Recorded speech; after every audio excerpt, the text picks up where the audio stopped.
Call the meeting of the fiscal court to order. Welcome, everybody. We did move our meeting from yesterday to today so we could have a quorum.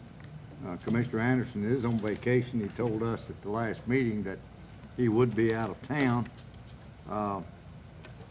We have some guests this morning. First, Robert York.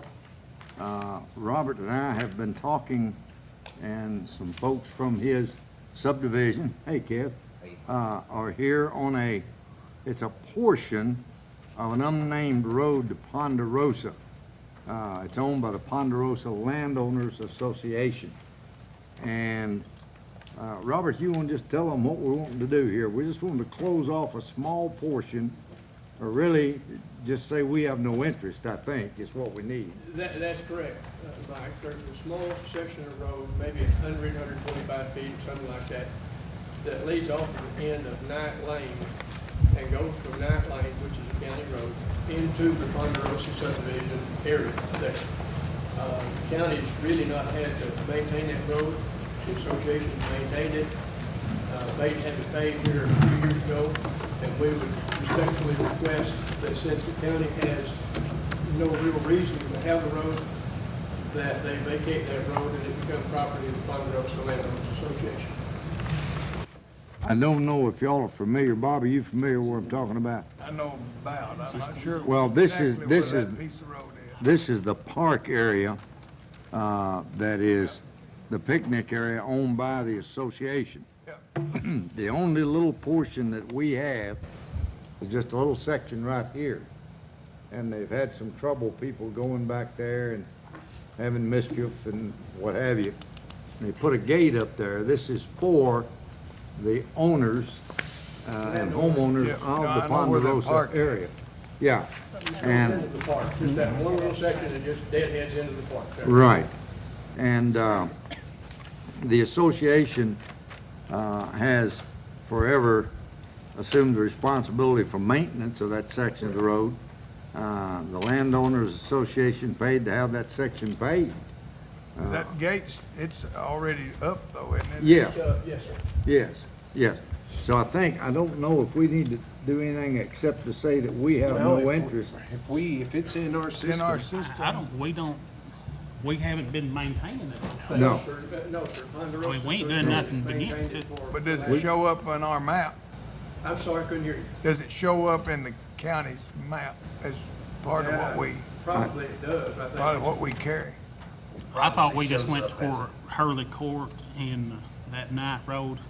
I thought we just went right there. That is true. Yeah. That's what we maintain. The park area itself has always been maintained by the homeowners. I don't think you have to do anything. I mean, you can acknowledge. Well, I would just like to go on record that we have no interest and that we have no objection to them putting that gate there. So, I mean, but it appears to me there's no chance that this has ever been a part of the county road system. No. If that's the case, we wouldn't have to follow A public hearing. KRS or guides. 178 and close it. Right, that's what I was thinking, but I wanted Bob and them to be here to explain what we're trying to do.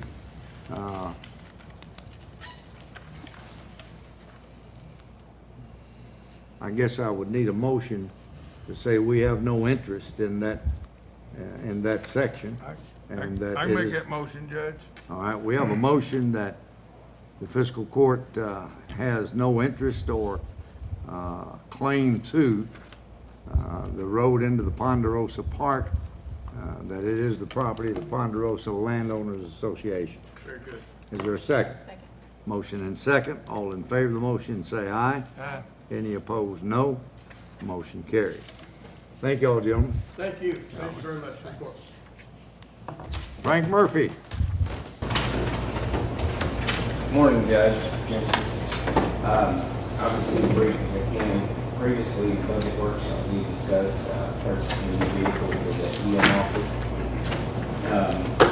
Afterwards, in reading minutes from that, I seen that there was going to be some funding reallocated from one department to another where there was extra money left there. One of the things that I just wanted to kind of confirm today After that, and with some suggestions from the court on the topic, the difference in what I initially looked at was going with a truck rather than. But I guess my question, one of the things I was wanting, not a question, but propose is looking at the state contract, the state vendor rather than a big contract. After all the equipment that will be needed for the vehicle, for the towing packages and stuff like that, and the storage capacity of specialized equipment that will be on board the vehicle, I think the process of the state contract that we probably keep it purpose of the process. I guess that's pretty much what I'm going to address and see if it's okay with the court, and you know, that we look at using the state contract versus the process. I mean, we can do that, but I think we usually put it out for bid just so the local businesses have an opportunity, just to just to see. see if they're competitive, even if they may not be able to. Then as soon as the bid process is over, then you're Free able to to either bid. go to the state contractor, pick the one you want out of that bid process. It only has to run once, is that right? It only has to run one. It has Say to not be- to give locals some chance Yeah. to be. Yeah, and I'm not trying to do that. I I understand. just, you know, I understand that some of that's been discussed. and I- Well, in looking at the, Just spec it out exactly like you need it. I was going to So it's say, apples you and need- apples. Yeah. and then we'll compare, if state bid contract is, so much better, then the court has the option of going to the state bid contract or, using a local vendor, but I think what they're saying is we like to give the local vendors an opportunity, to bid Right. on anything that we have, and then you have the option of looking, to see. Have you put your bid specs together yet, or you? I have the specs together. I didn't know where to go from with this and wasn't sure where we were after we discussed it in the budget workshop, if it hadn't been voted in. Was the money put aside in the budget for that? In next fiscal year, okay. Yep. Well, let's And put that'll be our, ideal, but, by the time you get it bid, then it's the next fiscal year's Yeah. monies anyway. Yeah, I know we allocated some amount Yeah. anyway, so. let's, get our specs together and we'll get it in the paper, Frank, and then, just don't be public with what you know you can get on the state bid. That way, everybody's got a fair shot, and then we'll take a look and see what is the most economical for the county. Yes, sir. Okay? I just didn't want to cause any trouble, I'm trying to learn the process, maybe see Yeah. what please you know, so Yep, that's fine. Okay. that's all I have. Diane Higdon?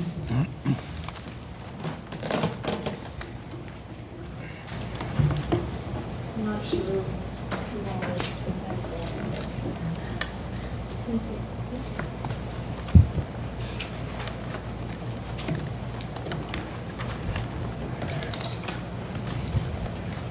Yes, I'm Diane Hickman with ADS Security. Last week, I happened to stop in and spoke with Emily Martin about your inquiring about your security system and or surveillance system. From what I understand, you've been having some problems, excuse me, sinuses. You've been having some problems lately with some false alarms that have been going off.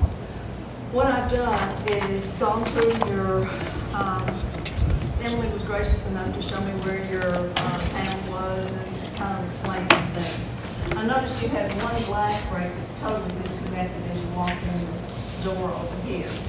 You currently have a hardwired system that is connected to phone lines. Most systems today are wireless, which is more secure. You don't have to worry about phone lines being cut, and you don't have to worry about the phone system going down. With the addition of a radio, you can have wireless capabilities and have a phone line as a backup if you wish. I went through and counted the number of glass breaks, motion detectors, door contacts, and only really found one glass break that was, like I said, out here, that was not working.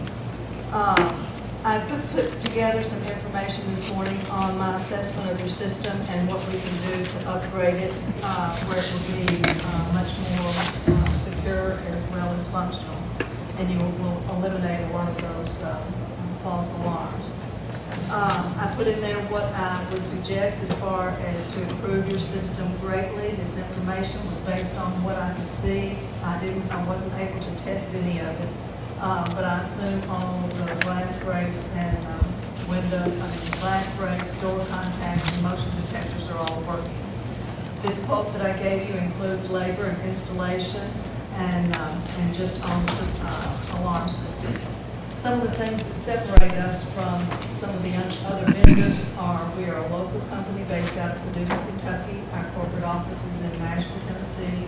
We do our own monitoring with a 5-star or 5-diamond rating, which means that we have clearance to the federal level. One of the big things that I find that most people like is that we don't subcontract any business out. Everything is done with our own tech people. So if you have a problem, it's handled within 24 hours. Most of the time, the schools, we have several schools that we monitor, they're taken care of the same day that the calls come in. But I would like an opportunity for you all to review that, and if you think there's interest, you can let me know. And I appreciate your time today. Any questions for Ms. Ingram? No? Would the entry and exit from the building be the same as it is now? Yes. Okay. I had looked, we have controlled or managed access, which have card readers at the door. Those are available if you wanted to add those. Normally, you would not want to add, I think we counted 5 exit doors, you had one in the basement. Maybe 2 doors where people would come in, those doors. The others you could leave open or whatever, but they would be locked. That's the thing. They're not locked when you go out, but for anybody to come in, you would have to have a card reader. So if you've got, one people coming in and that sort of thing. So no, I did not do that. And we also do surveillance as far as camera systems. I did not do anything with that. I don't know how important that is to you all, but we just saw it, after speaking with Emily, she stated that your alarm system was probably in 1995, somewhere like that. So it's getting close to 20 years old. And the wiring in there, it could be anything from loose wires to possibly mice or anything, squirrels. There could be a short in something. But with the radio that we would put in, it would be a panel that we would put in. We would replace the glass break, which is in your quote. 2 new keypads, and the radio would let it work wirelessly. So you would not have what I consider those false alarms. The phone lines, you evidently have 2 backup lines in the basement. One of the techs was out here yesterday with me, and he could evaluate what was hooked up and how it was hooked up. So that was our evaluation of what we were able to take back. The process would be the same to enter and exit when the building is closed. Would each individual have the ability to have their own entry number so we know who is coming and going? Yes, you would. Every person could have their own entry code. So if you disarmed one day and say Jeff armed it up that night, you would know who was arming, who was disarming, and if they wanted to come in, you would know, yes. So the judge and the court could grant access to whomever they Yes. felt deserved access and deny. Right. Also on this, you have the availability to arm and disarm remotely. So let's say whoever's left here at night, when you all go home, any of you that has access or wants access, you can look on your cell phone or your computer and tell if the courthouse has been armed. If not, you don't have to come back down. You can arm it actually from your home, from your phone or from your computer. So that's in there also. We found that a lot of people that have those capabilities will have to run back down and check and see, I don't remember if I armed it or not. They don't have to do that anymore. You can actually look on your phone and tell. Any other questions? I Thank you, we'll for be in your touch all's with time. you. Randy Newman. Morning, Judge. I don't know, are you wanting to go over the budget today that I gave? I didn't see it on the agenda, or do you want me to talk about branding first? Either one. Well, I'll give you I an think I've update. got your budget here. Okay, yeah. I did want to present the You budget. wanna Sure. Go ahead and talk about it. Just give you a look at the 2014-15 fiscal year budget for the Marshall County Tourist Commission. We are looking at a projected total income of $416,361, with $330,000 of that coming from our room tax, with a total expenditure of $401,361, giving us a surplus of $15,000. That surplus at the end of the year helps us get through the half of July until we get our room tax, keep us going at the end of the year. Approximately 44% of our budget goes to advertising and advertising support, which is what we are charged with doing by statute, which is to market and advertise our community. So 44%, 19% goes to administration, and 34% goes to payroll and benefits of employees. Our payroll is still lower than it was 2 years ago when we took the cuts, and we'll probably be back up to where we were 2 years ago on payroll in a couple more years, if all goes well. We did see this spring, the reason our actual income is projected to be higher, even though we had a really cold winter, Emily can attest to this, for some reason our room tax in February, March, and April were higher than we had budgeted for. People were here. They were cold, but they were here. Oh, the fishing? I don't know, it's 20 degrees, she may fish, I don't, it's 20 degrees, I'm not getting on the water. But we were surprised, our numbers were up over the winter, and we honestly expected our numbers to be really low because of the weather. But it turned around. Usually, when you don't know if it's cold, but when it's colder here than in Alaska at times, you kind of need to wonder about things. Yeah. But people did show up. So we are seeing a slight projected increase for income. Of course, that being said, you know, I think we have $50,000 budgeted for income in July. My July income may be $44,000. If that's the case, I'm starting off $6,000 in the hole. That's just the nature of the transient room tax and how we operate on a month-to-month basis. Now, Yes. we have never added a restaurant tax to our transient room tax, is that correct? No. The cities of Calvert, Benton, and Hardin, since they're fourth and fifth class cities, are able to institute up to a 3% restaurant tax. That money is then collected and would be turned over to the Tourist Commission to help with marketing efforts. Elizabethtown did it, and they have a multi-million-dollar sports complex, and their budget went from around $700,000 a year to right at $3 million. And so they're seeing great benefits there. But now there's no classification of cities anymore, thanks to the House and the Senate passing that. So there's not really any classifications. But what they did is they grandfathered in, if you were a fourth or fifth class city before it took place, they know and you still will be able to do a restaurant tax. I have not proposed to the city councils to do it. It can't be countywide, it has to be within those city limits. So I have not pushed for them to do it. I didn't think we had. No. I'm curious.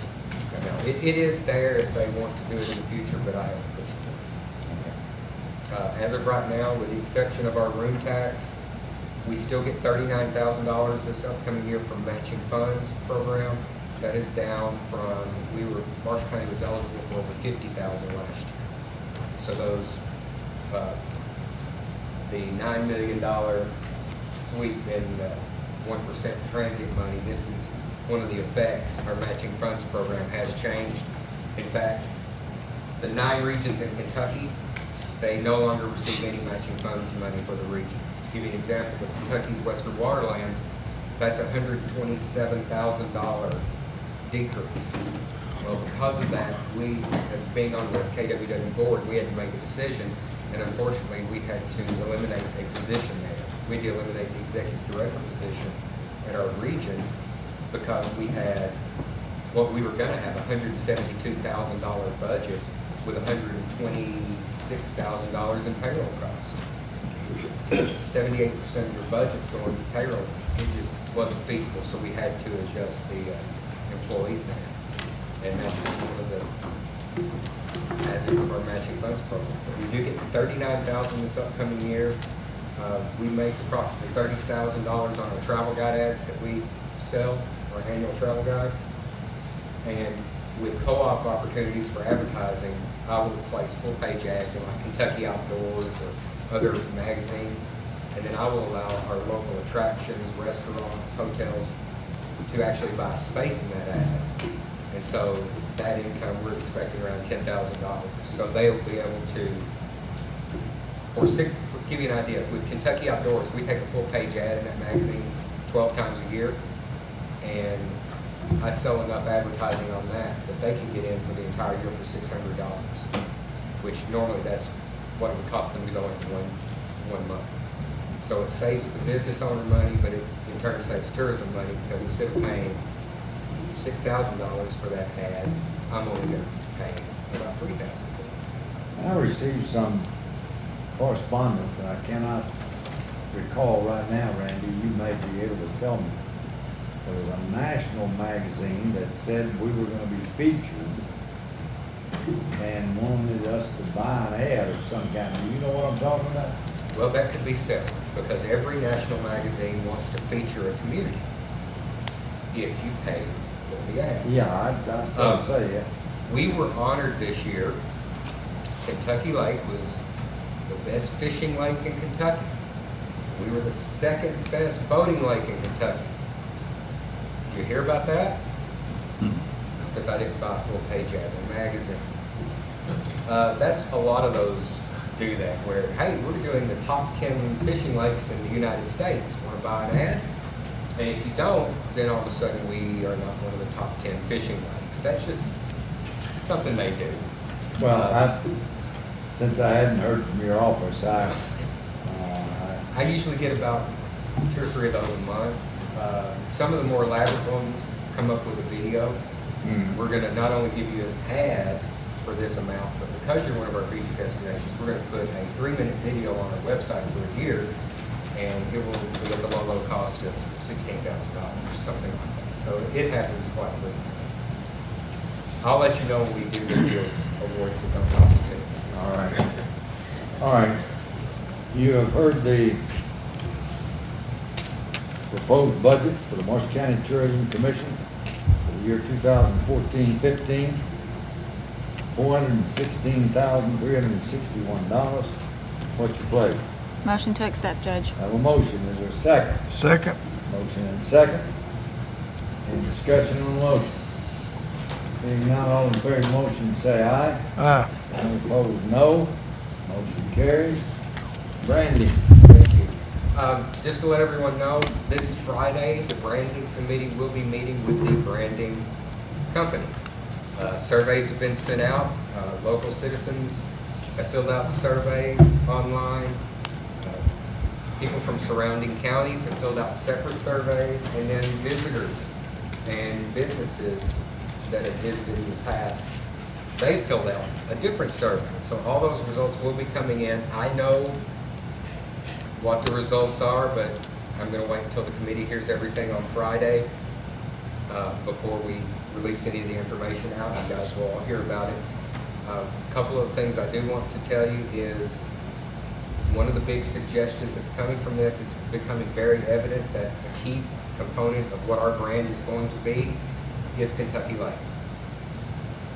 They said there is no question in their mind whatsoever that Kentucky Lake is a major part of our brand. It has to be. And they've got all the research to back it up and show how it ties in with Calvert and everywhere else in the county. And so the lake is going to be a major component. With that, he suggested that the Tourist Commission take the first step and change their name. He said his suggestion would be that we change our name to the Kentucky Lake Convention and Visitors Bureau, which is ironic since last September my board voted to change our name to the Kentucky Lake Convention and Visitors Bureau prior to our branding. The only reason we haven't done it yet is we want to see the results from our branding to see if it was a wise decision or not. Well, guess what? Apparently we did something right 8 to 9 months ago. So I've talked to Jeff, and we are going to move forward with changing our name to Kentucky Lake Convention and Visitors It's just one of those steps to get us tied in more with the lake, which is what our brand is. I also suggested that it might not be a bad idea in the future if we look at doing that with economic development change, adding Kentucky Lake to that as well. It could be the Kentucky Lake, Marshall County, Economic Development, Kentucky Lake, Marshall County, Chamber, if you didn't want to just go Kentucky Lake, but he said Kentucky Lake has to be a part, just like Nashville's Music City, Marshall County is Kentucky Lake. And so that's what we're seeing so far, and research is showing. In fact, one part, when they ask questions pertaining to Marshall County, the adjectives to describe Marshall County and the information given is night and day to when they said, now tell me about Kentucky Lake. It's just a completely night and day different answers. And so you'll hear more about that later, but it's interesting, exciting. Some of it not too surprising, some of it's very surprising. And like I said, when we started this program, we're gonna hear good and bad. We're gonna hear good and bad, but what it's gonna do is it's gonna give us the necessary tools to move us forward, which is something we desperately need to do. But when I get that information on Friday, we'll gladly share it with everybody. Thank you. Any questions on branding?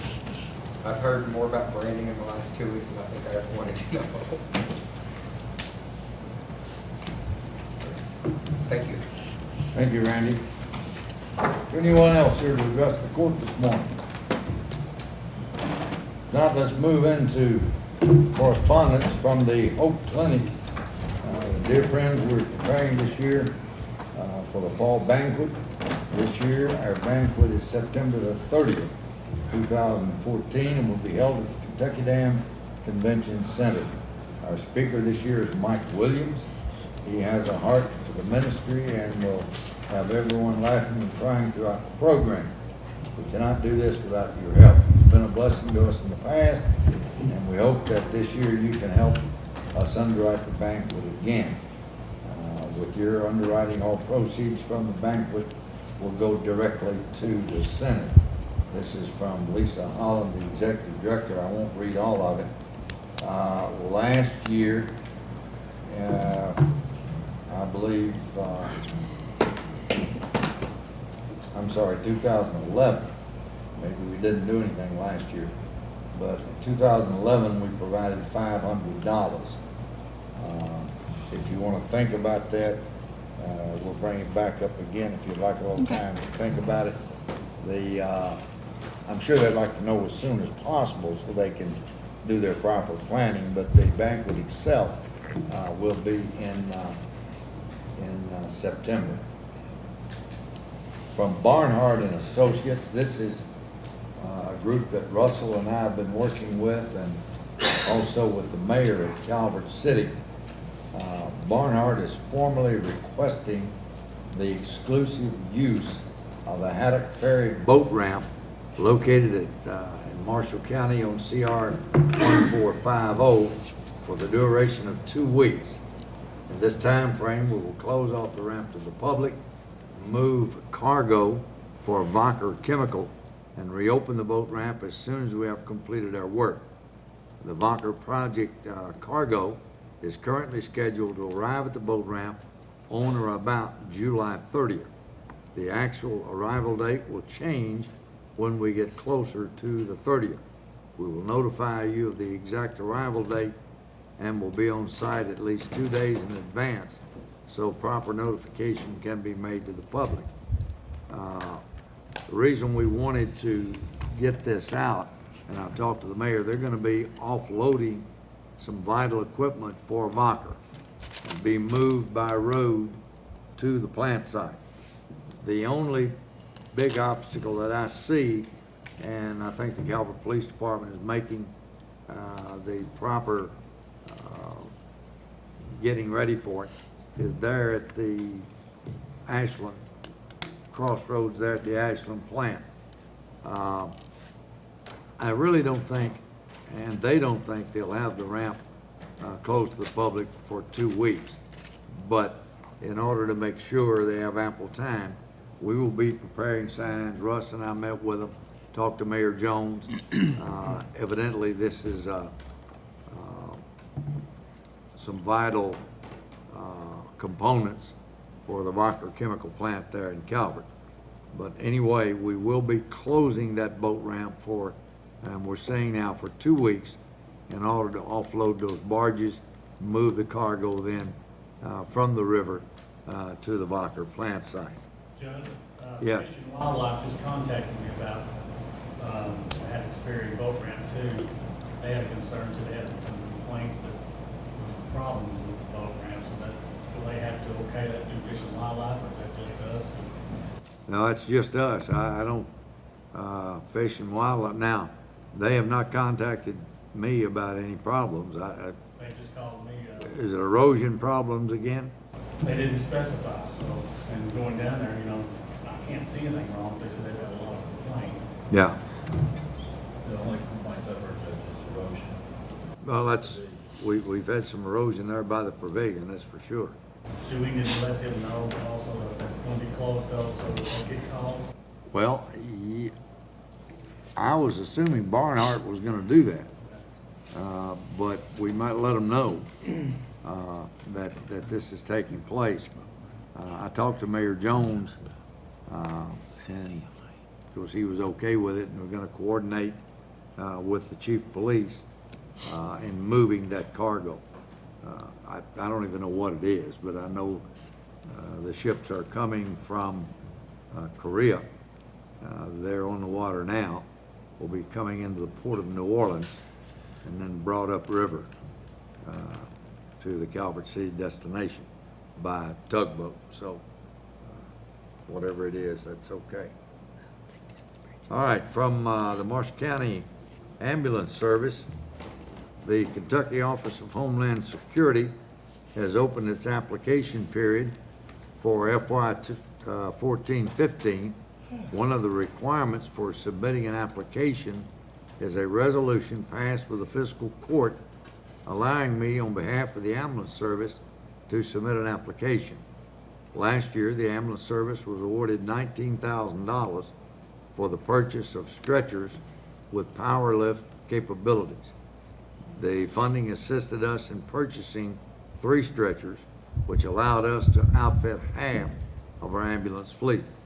The project was broken down into 2 phases, with the second phase being started this year, if funding is awarded to outfit the remaining ambulances. I'm terribly sorry that I'm unable to attend the meeting to ask for this in person, but I previously scheduled obligations that I could not miss. With the permission of the fiscal court, I would like to complete an application to the Department Office of Homeland Security for the purpose of 3 stretchers with power lift capabilities to complete the project. This is from our ambulance director, Brian Cutzinger. Remember last year, we did get 3. With 3 more, then I guess we'd have all our units with those power stretchers. What do we need, Jeff? Just a motion that we, and we'll have to write a resolution of some sort, Jeff, to go with their application. Do I hear a motion to allow Brian to submit this application? So moved, Judge. I have a motion. Is there a second? Second. Motion and second. All in favor of the motion, say aye. Aye. Any opposed, no. Motion carries. From the Marshall County Carrying Need Line, on Wednesday, June 25th, a week from today, at 1 o'clock, we will be hosting an open house at our building located at 307 Main Street, Benton. During the open house, we will also be celebrating a milestone in our history as we officially retire the debt on the property. Needline began as a dream of a central agency to help our fellow citizens. Through the generous support of the community and the hard work and dedication of many volunteers over the past 29 years, this dream has become a reality. Not only do our friends and neighbors in need receive help through the food bank, we also provide rent assistance, help with utilities, and life-saving medicines on an as-needed basis. We would be honored if you could join us in the celebration and tour the facility that we proudly call Marshall County Carrying Need Line. As the name implies, it's the people of Marshall County caring about fellow citizens in need who have helped the dream become a reality. Hope to see you on the 25th. Mel Chambers, chairman of our Need Line Board. Years ago, I guess I'm the only old Ed still here, when we did this, the Marshall County Fiscal Court guaranteed the loan for Need Line to purchase the building. Yeah, Lloyd, Lloyd and I was here, and Mel, and we guaranteed that loan and never had to step in and make a payment. The Need Line folk have worked hard over the years. It was the old Shell Oil building, if you recall. And so they've done a tremendous job, continue to do a tremendous job, and I would hope that everybody would be able to be there on the 25th at 1 o'clock. Let's move into old business. You've all received the, hello. Sorry about that. County Jail calling Jeff Edwards. You've all received copies of the June 3rd meeting of the Fiscal Court. Are there any corrections or additions to the minutes of the meeting? I have none. Have none. Motion to approve the minutes, Judge. I have a motion. Is there a second? Second. Motion and second. All in favor of the motion, say aye. Aye. Any opposed, no. Motion carries. First is the second reading of ordinance 2014-04. That is our budget. The first reading was held on April the 22nd.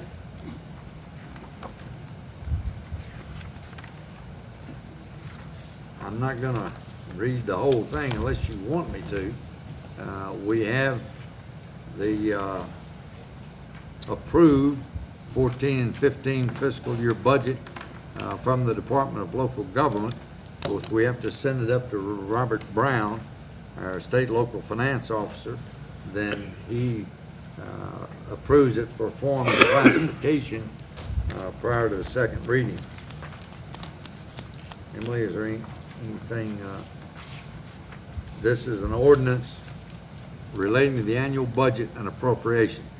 Be it ordained by the Fiscal Court of Marshall County, Kentucky, the following budget is adopted for fiscal year 2014-2015, and the amounts stated are appropriated for purposes indicated. Our total general fund is $8,645,055. Judge, I think that might be Is that an old? That's No, the this- original. Here, where we- This is the original? Yeah, where we've made modifications Okay. since Yeah. our budget workshop. Okay, all right. Okay. Did make some changes in our budget workshop. The total budget, $15,866,693. It's broken down to the general fund, $8,673,055. Road fund, $4,116,036. Jail fund, $2,184,820. 911 fund, $671,500. Occupational tax administrator fund, $214,272. Veterans van fund, $7,010, for a total of $15,866,693. This ordinance shall be published in the Tribune Courier newspaper by title and summary within 30 days following adoption. This ordinance becomes effective upon passage and publication. All interested persons and organizations in Marshall County are hereby notified that a copy of the county's proposed budget is in full, is available for public inspection at the office of the county judge executive during normal business hours. Do I have a motion to approve? Make a motion, Judge. We have a motion. Is there a second? Second. Motion and second. All in favor of the motion, say aye. Aye. Any opposed, no. Motion carries. Melanie will need to get the county clerk to sign this as well. Okay. Yep.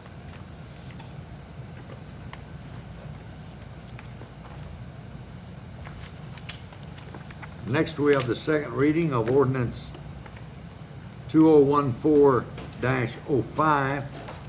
That's our building code rates. You know, we're struggling, trying to get in compliance with the state law. They've made several changes. We now feel like we're on track, at least temporarily, while we try to get somebody certified up to the level 3, where Mr. Spears is today. This is an ordinance relating to the adoption of the Uniform Statewide Building Code as promulgated in 815 KAR 7-120 and 815 KAR 7-125 by the Board of Housing, Building, and Construction of the Commonwealth of Kentucky. Whereas KRS 198B060 requires that all buildings constructed in Marshall County, Kentucky shall be built in compliance with the Uniform State Building Code as adopted by the Board of Housing, Buildings, and Construction. And whereas KRS 198B060 authorizes any city, county, or urban county government to require by ordinance permits, inspections, and certificates of occupancy for single-family dwellings. Oh, Judge, I hate to interrupt, but this should be the ordinance relating to rates. It shouldn't, that ordinance is not on for today. That's the one adopting the, How can we set rates if we haven't adopted the code? well, you've got rates regardless of the code. Well, yeah, I mean, you're talking about rates we've got now. Yeah, what I understood this one to be is the one where we adopt the state recommended rate across the board. That's the one adopting This is what we were single-family- given. I know. Has your office not looked at this? Yeah, I drafted that. Oh, so we don't need to adopt it? Well, that's not the one that's listed here. You Oh. got two different ordinances. One has to do with where I'm just you all going with one. decided some time ago to adopt Adopt the Rates. the rate code. as so our, because our rate hadn't been changed in 20 years. Right. And so now it will remain as recommended by the statute. That ordinance is for the single-family residences, and we have had a first reading, but that's not what's listed today for the second reading. We were holding off pending Yeah, get- confirmation from Benton as to whether or not. Yes. Okay, yeah. This is the one your office gave us. I know, When Jason gave me. but that's not the one we had the first reading on. So we haven't even had a first reading on this one? We've had two first readings on that one because they've changed it on us. You have another ordinance that relates to rates. That one doesn't. Yeah, I understand, because we're Okay. going with the state rate and not the. Right, that should be the one you're having the second reading on Finalizing. today, not that one. Well, we can go back if, I'll find get us whatever we're supposed to have. Yeah, you had a first reading on this ordinance, the rates ordinance last time. Okay.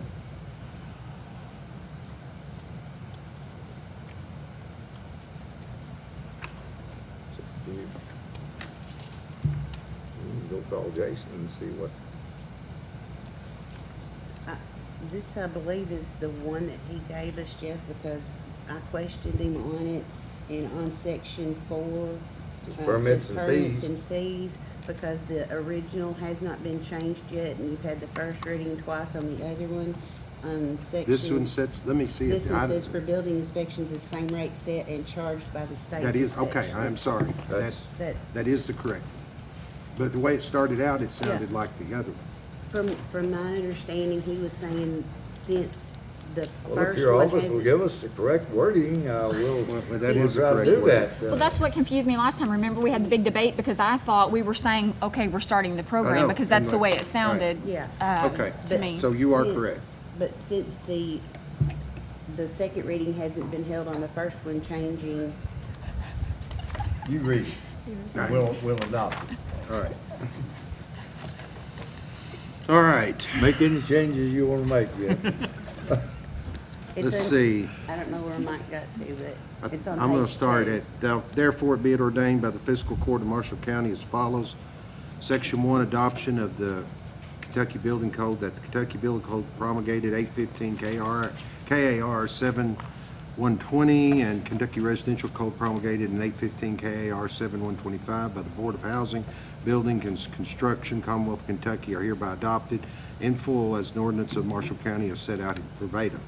That a copy of said building code is on file with the Marshall County Building and Electrical Office. Said office shall at all times keep a copy of said building code for reference. That an attested copy of this ordinance shall be transmitted to the Office of Housing, Buildings, and Construction of the Commonwealth of Kentucky. And Section 2, designated enforcement officer, that the Marshall County Building and Electrical Office shall be designated as the local enforcement agency for the Kentucky Building Code. All building code inspections shall be performed by a person certified by the Kentucky Office of Housing, Building, and Construction. All electrical inspections shall be performed by a state certified electrical inspector specifically approved by the Marshall County Fiscal Court. Building and Electrical Inspection Program, that pursuant to KRS 198B.060B, a building inspection program for all required buildings and electrical inspection program for all required buildings is hereby established in Marshall County. That the fees for permits inspections shall be as follows: for buildings for the same rate as set and charges by state inspections. For electrical inspections, sliding scales approved by the Board of Housing. Any inconsistent ordinances, parts of ordinances in conflict herewith, to the extent of such conflict, are hereby repealed, and that such ordinance shall take place in full force effect when passed, published, and recorded according to law.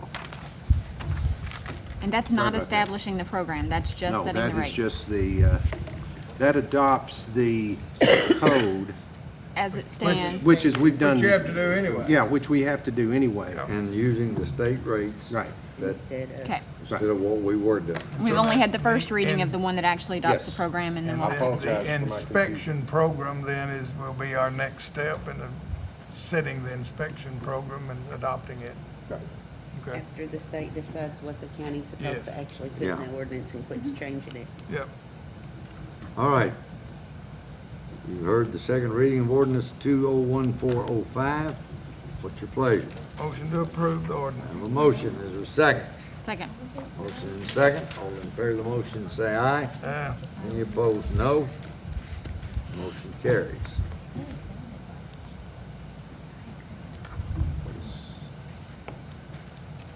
All right, at our last meeting, you asked that we choose someone to be the janitorial assistant. And we met and interviewed and selected Ginger Doty. Is that, am I pronouncing that right? Yes. Okay. As the janitorial assistant. And I would need your approval. Well, y'all gave me your approval. Yeah. I don't know if we'd have to do anything else. We I don't just think so. announce it. Don't think so. Okay, all right, thank you. Nuisance property cleanup. Troy, you want to give us your update on that?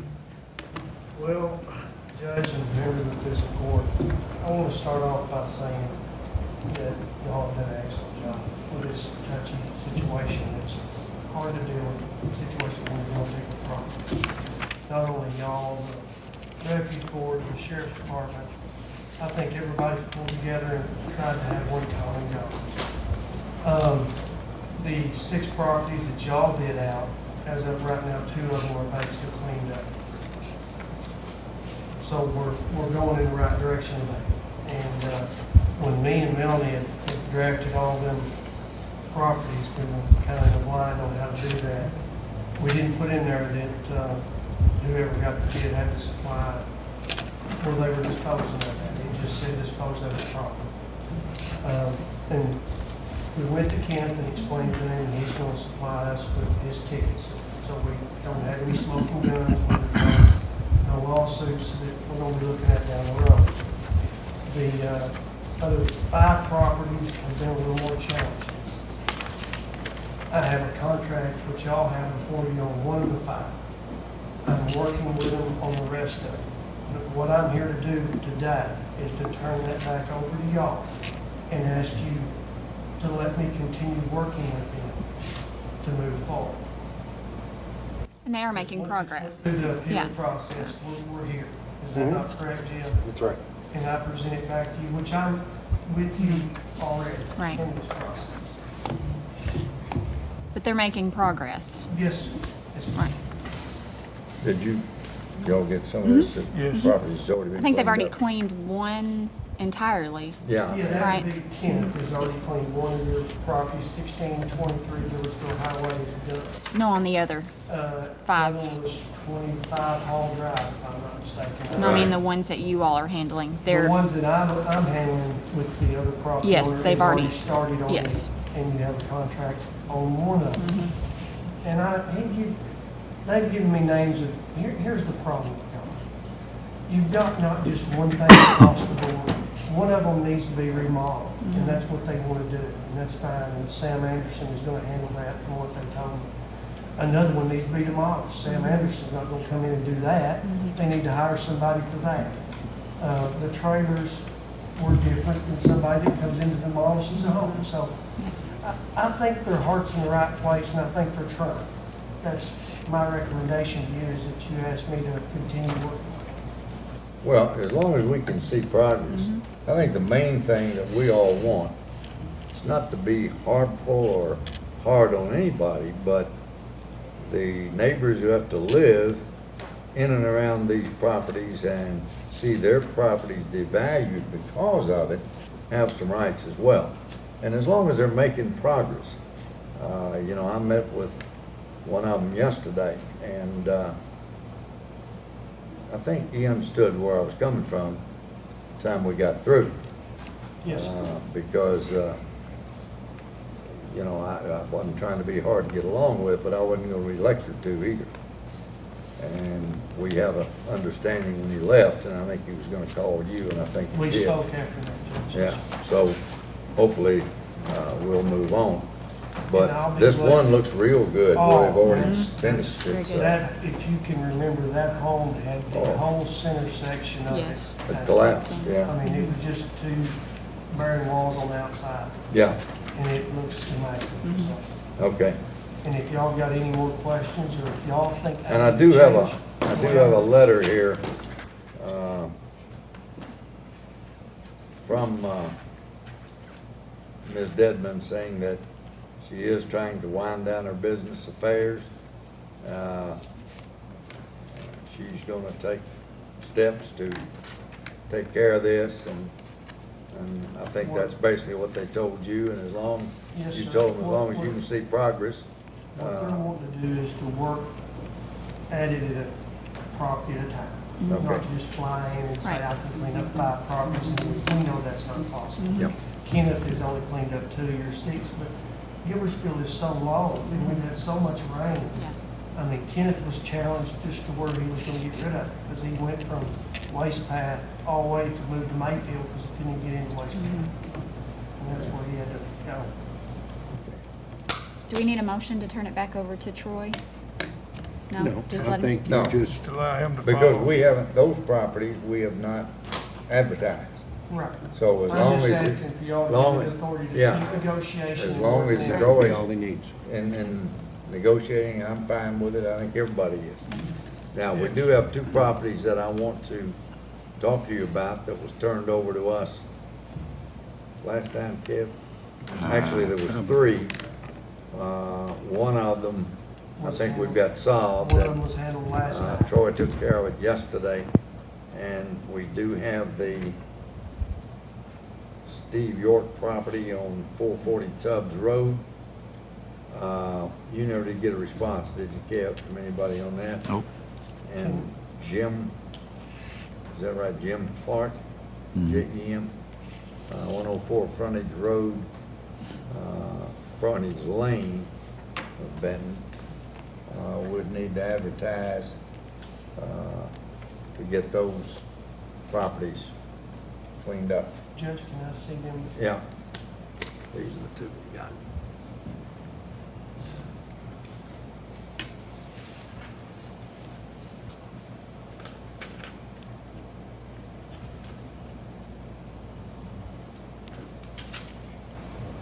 My recommendation would be to do what you're going to do. Yeah.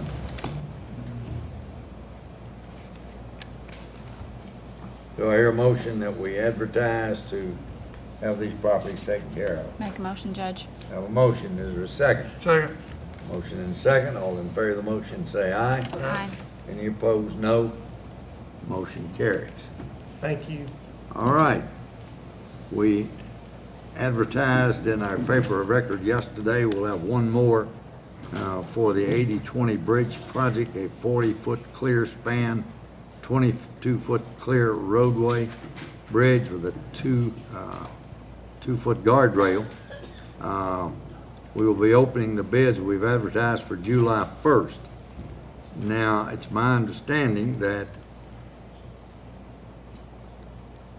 somebody couldn't be here on July 1st, or? No, the We discussed moving the court meeting. meeting on the 30th. Yeah. We can do both. Here's the problem. We always try to have one last meeting, which is on the last day of June, which would be June 30th, which would be Monday. Then your regular court day is the 1st, which is Tuesday. Now, the reason we meet on the 30th is to make any adjustments on the budget, to make any payments that need to be made, so that we start with the new budget July 1. Now, but we have already advertised. Now, we can, because we've got another week, we can put it in the paper to open these bids on the 30th of June. It's gonna be confusing to everybody, and I don't know how that'll go yet, since we've already advertised to open the bids on July 1st. Or we can have a quick, the meeting on the 30th shouldn't last too long. Can you do one? Bob said he could do it. I don't have a problem doing it. We can meet We on the need to do 30th that, and the just have a 1st. quick meeting on the 30th to get Emily's things Yeah, Yeah. cleaned up, and then, yeah, that'll be fine. all right. We'll do that. All right, is there any other old business? All right, let's move into new business. I had the fair getting here to you. We have the budget proposal for the Fair Dealing Olive Fire Protection District budget. They are proposing a total budget of $157,400. They break it down into different categories. Building and grounds, 19,400. Communications equipment, 4,000. Firefighting equipment, I think 22,000. Vehicles, 20,000. Miscellaneous, that's insurance, training, firefighter incentives, 25,000. And their annual payment on their new station is 67,000 for a total budget of 157,400. This is the proposed budget for the Fair Dealing Olive Fire Protection District. What's your pleasure? Motion to accept the budget, I Judge. have a motion to accept. Is there a second? Second. Motion and second. All in favor of the motion, say aye. Aye. Any opposed, no. Motion carries. From the East Marshall Fire Protection District, their proposed budget is $446,389. They have their expenses broken down. Their capital outlay for equipment, $261,039. I'm assuming that's probably, they're gonna get a new truck. Does anybody know? I don't know, but that Sure. sounds about right. Sounds about right for a new truck. But their total budget is $446,389 for the year 2014, 2015.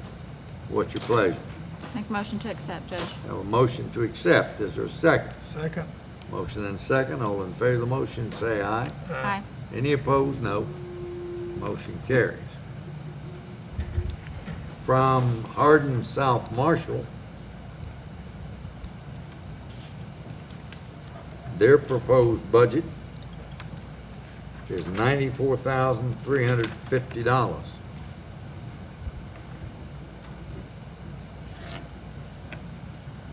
Their budget breaks down into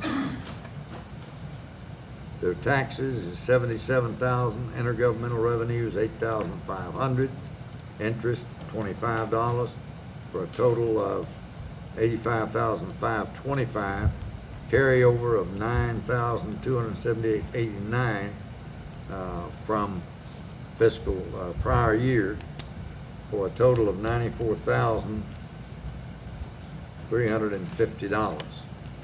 What's your pleasure? Make a motion to accept, Judge. I have a motion, is there a second? Second.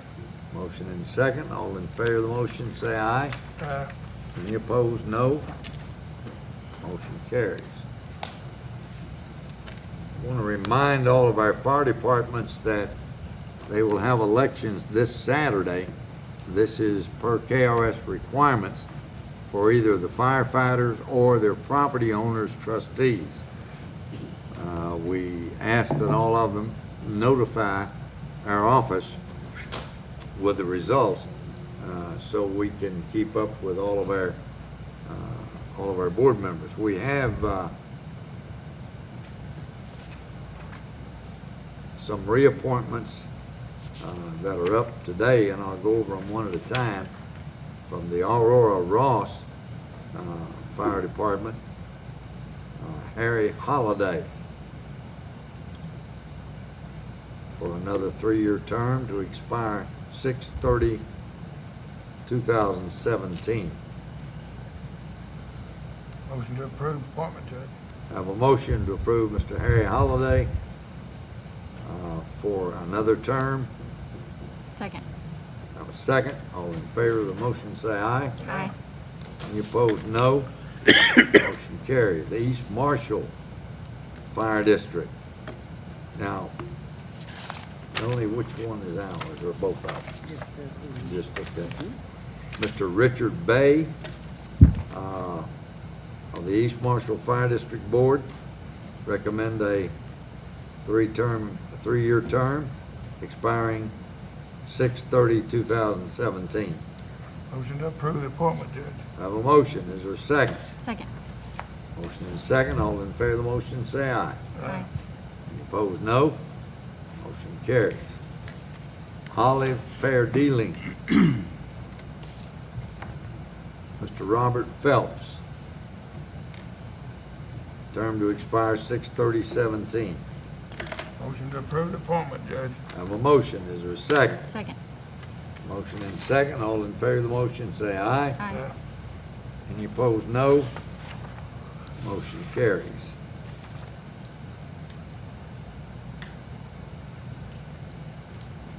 Gene Sanders, Gilbertsville Fire District.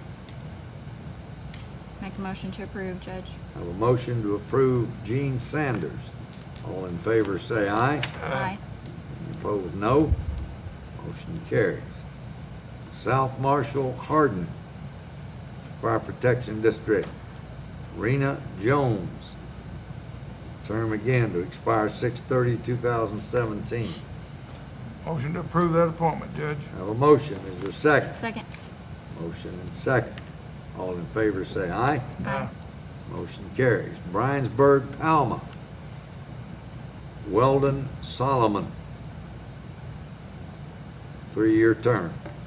Make a motion to approve, Judge. I have a motion to approve Weldon Solomon. Is there a second? Second.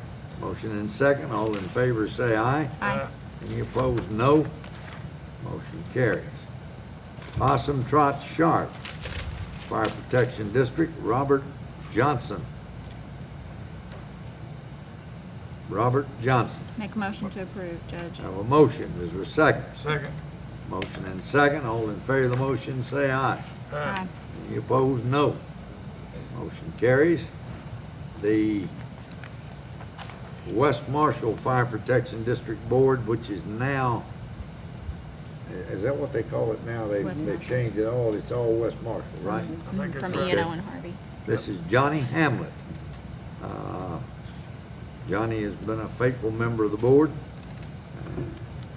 Johnny's term will run till 2017. Make a motion to approve that appointment, Have Judge. a motion. Is there a second? Second.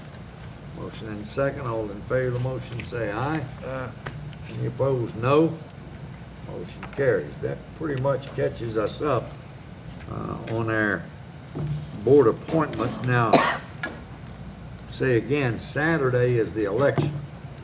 And so many board members are elected by the people, the landowners in that district. Then so many are elected by the certified firefighters of that district. And then the court has so many appointments, and these are our appointments that we handle today. We have the county clerk's audit for the fiscal year ending December 31, 2013. I've gone through the audit. As usual, Sheriff, you've heard this a dozen times, a lack of segregation of duties. We all get hit with that one comment every time. Other than that, it was a clean audit, and it's here for anybody's inspection.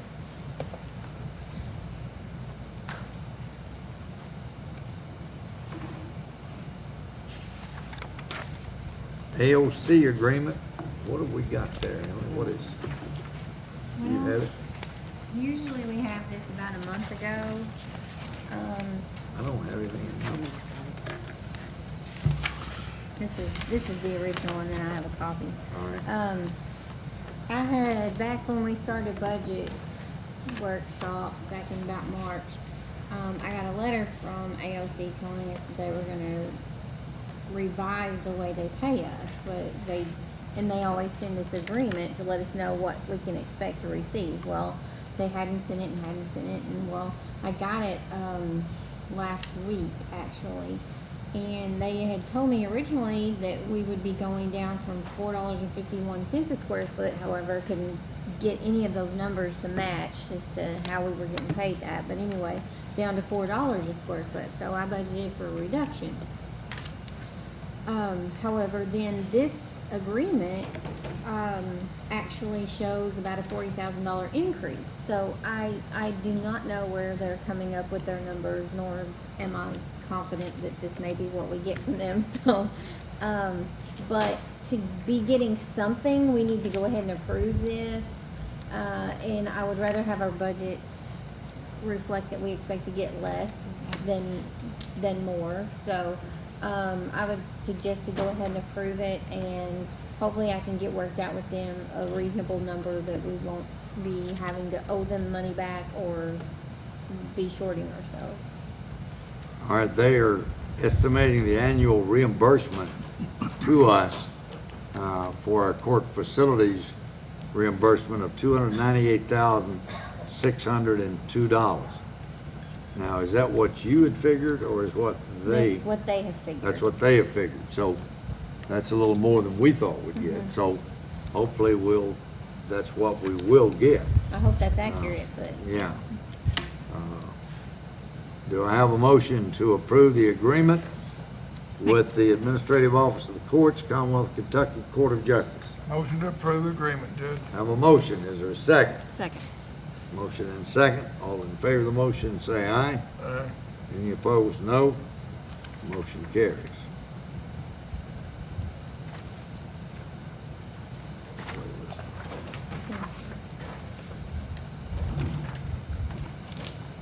Treasurer recertification. This is on Emily's recertification as a certified county treasurer.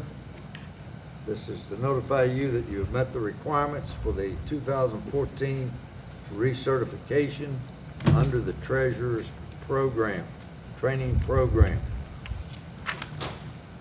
So I would entertain a motion to recognize and approve Emily's recertification.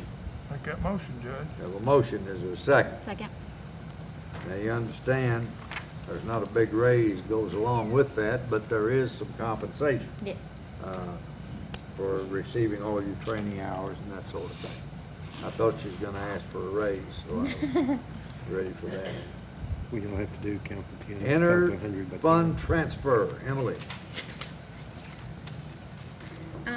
I am wanting your approval to move $19,000 from the grant fund to the general fund. This is the, grant money that, it's a reimbursement grant that Brian Cutzinger talked about in his request. This is, we actually got that money in, it went to the grant fund, and it needs to go into the general fund. But it's a bank-only transfer. I received it directly into the general fund as far as our books go. But I just wanted to get your approval to make that transfer. Make a motion to approve a transfer. I have a motion, is there a second? Second. Motion and second, all in favor of the motion, say aye. Yeah. Any opposed, no. Motion carries.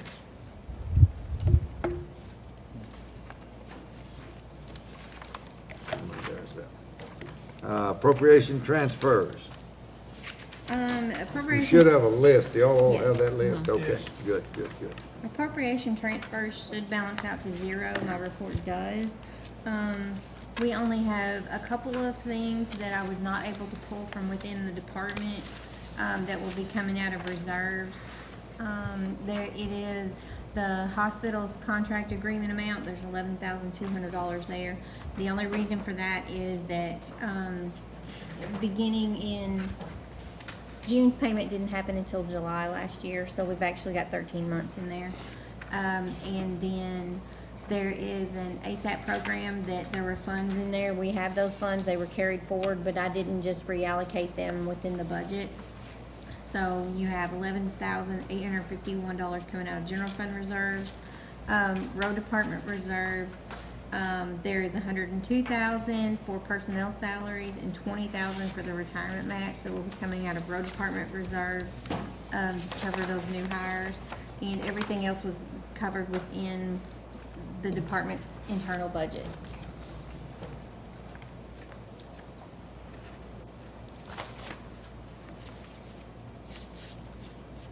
Any questions on the budget appropriation transfers? Make a motion to approve the transfers, I have Judge. a motion, is there a second? Second. Motion and second, all in favor of the motion, say aye. Any opposed, no. Motion carries. There was one, Russell, you'll have to, there was some confusion. I thought Wendy was a salaried employee. Is she or is she not, or how do we handle that? I mean, I've always thought she was a salaried employee. She is like Melanie and the girls in my office. They are paid on a salaried basis. However, they are still hourly employees because they are not exempt from overtime. They aren't supervising anyone. They don't meet their qualifications to be an exempt employee. So even though they're paid on a salaried basis, they're still technically an hourly employee. They're not non-exempt.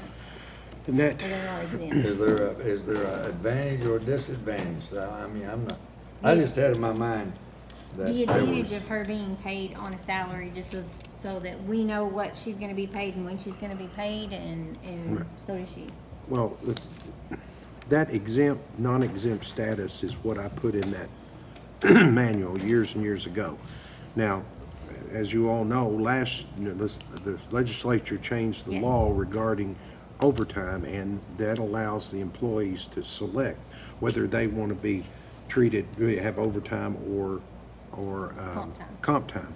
And that's the reason I use those terms, exempt and non-exempt, because non-exempt meant that they were hourly and had to have overtime. So the laws have changed, that's loosened up some since we created that status. Do we need to rewrite the manual then and well, it's something we need to think about, I guess, and to talk maybe about. to redefine those terms? It needs to be, yeah, it's been 10 years, so it needs to be updated. Okay, And we've already got a draft done. Yeah, And we just never adopted. Yeah. right. all right. Could we have something we could look at for the next meeting, Jeff? Yeah, all right. I can go, you can do it. That draft is, I I'll think go where ahead and we were circulate in the the most- admin code was, that the supervisors would need to create a job description for every employee. Mhm. And then, we would have to approve that job description for every employee. And, the next step would be assigning which job description is exempt and non-exempt. I think was the next step as to Because we where have some were at. supervisors that Yes. are and some that aren't. And I, we, Yes. you know, if it's up to the employees to Then make that choose the- selection, that we probably, that exempt, non-exempt phrase, we'll Yeah, do away with that. Yeah, I started to say, that's gonna change, so Yeah. you're not gonna really be able to Because use you're that exempt or designation. non-exempt based on You your own could- choice, so Right. you would need to set that out at like we've got it now. Okay, yeah. All right. Animal shelter report. We have 58 animals in the pen as of 5/31/2014. Animals brought in by wardens, 25. Animals brought in by citizens, 72. 33 dogs, 15 cats, 21 puppies, and 28 kittens. Animals adopted out, 78. Animals in foster care, 1. Animals reclaimed, 13. Animals euthanized, 15. And animals in the pen as of 5/31 is 58.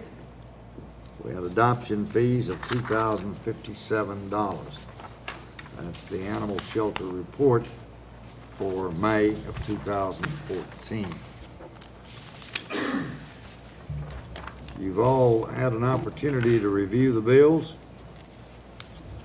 Motion to pay the bills, Judge. We have a motion to pay the bills. Is there a second? Second. Motion and second. Any discussion? Hearing none, all in favor of the motion say aye. Yeah. Any opposed, no.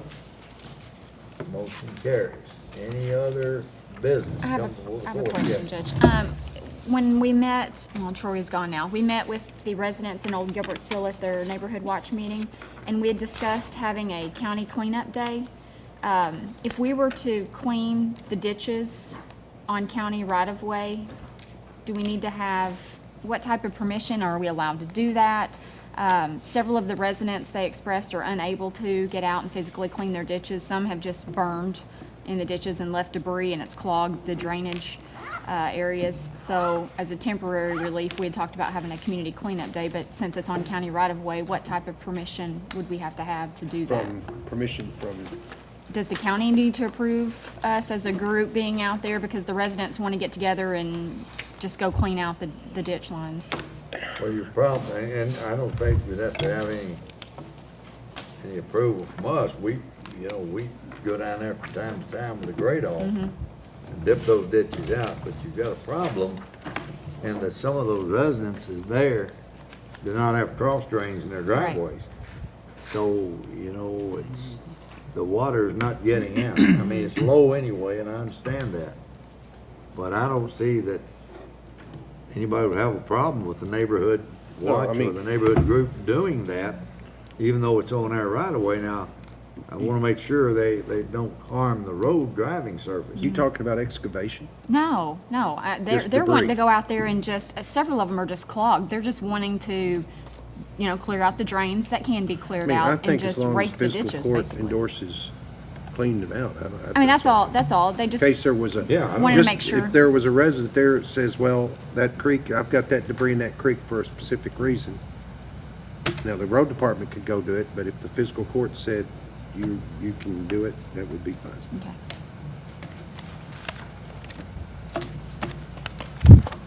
Any other business? Judge, Go- I have something. I met with Rita Connor out at the health department yesterday, the health department, and there's a lot of confusion over the landscaping.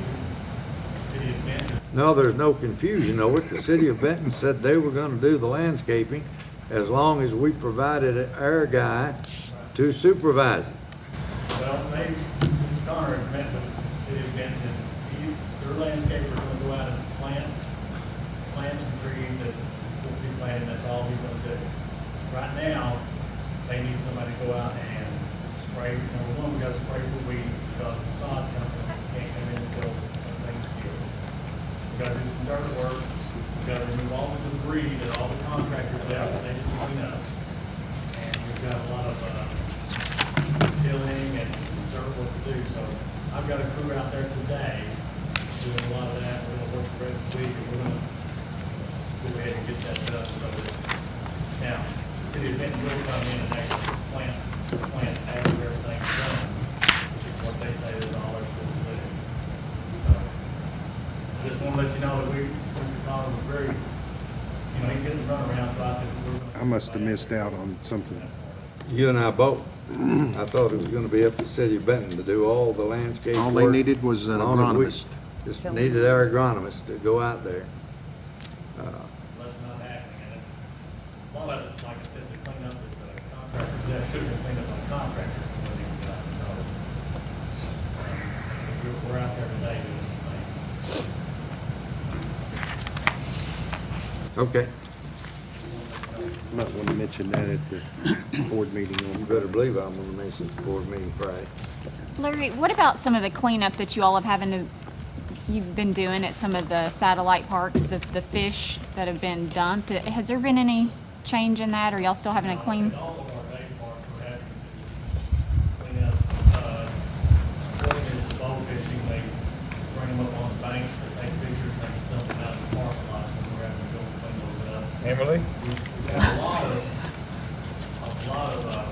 damage at, Big Bear. There seems to be a lot of vandalism out there, not so much in Buckhorn, Big Bear a lot, so we'll have to do there at least twice a week now, until once a week.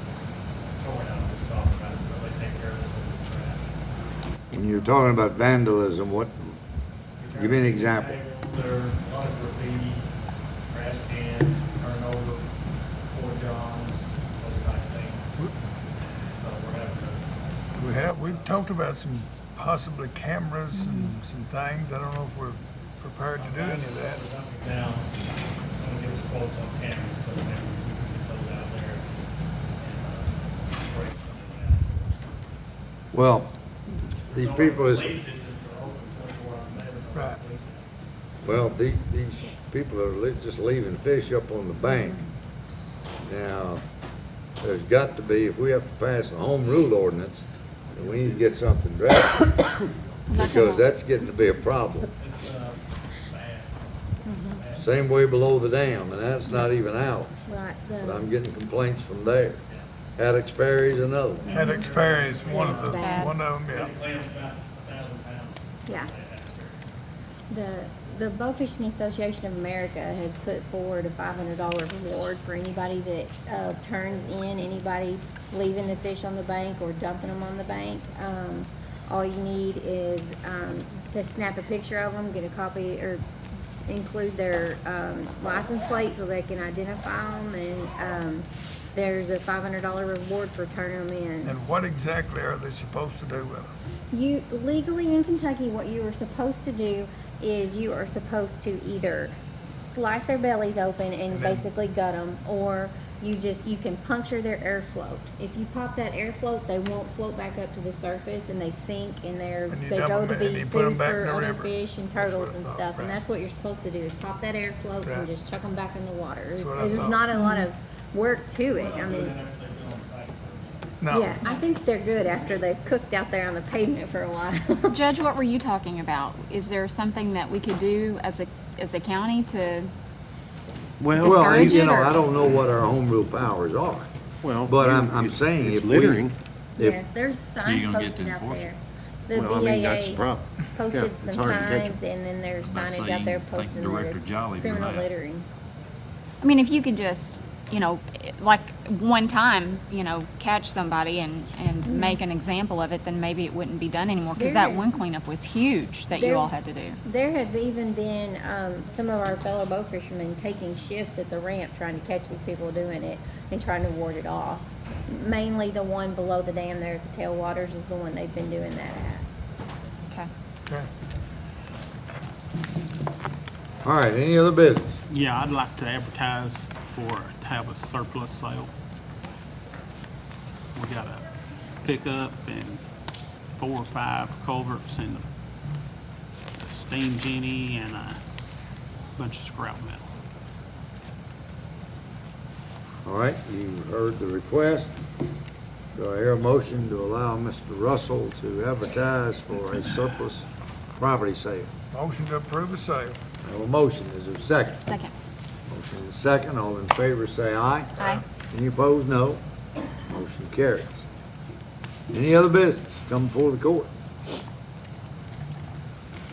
Motion to Entertain a adjourn. motion, have a motion, is there a second? Second. Meeting adjourned.